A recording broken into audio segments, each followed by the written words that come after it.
Dear friends, good morning. I am very sorry not to be with you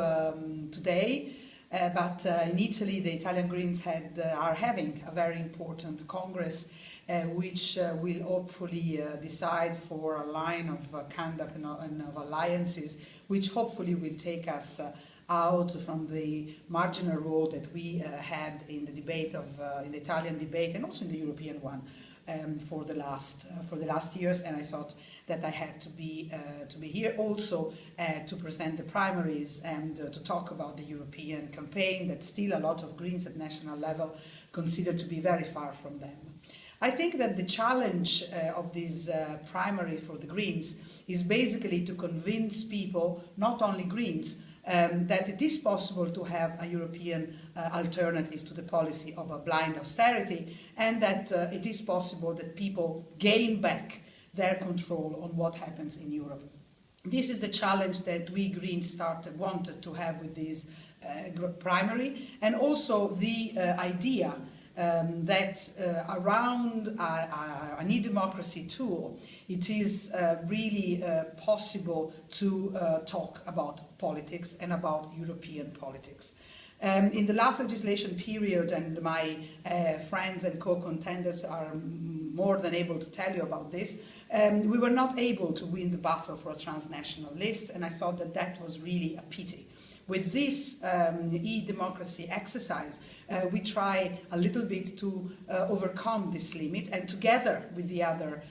political European parties, we try to enter also in the conversation and the competition about the next European Commission. So the politicization of the European electoral campaign is there for us, and I believe that this will help Greens to have more votes at the end of the day. I think that I decided to be a candidate together with my friends and co-contenders in these primaries because of three reasons. First, because I believe that it is possible to convince voters that there is an alternative to the current austerity policies, that it is possible to make Europe more democratic, and to start with something that some people consider to be boring, that is to say a new constitutional initiative that will have as a goal to make Europe more democratic and more able to answer to what are the worries of the people. I will never forget one episode to which I assisted directly when I was in Naples in the real middle of the waste crisis in 2007. A woman desperate for the situation in which her own place and her own village was reduced said, "I will go to Europe and I will present a European petition." This European petition became a European infringement procedure. This infringement procedure is now leading, after many years and a lot of work, to a real change and shift in the waste policies in Italy. And I believe that this citizen perhaps is probably not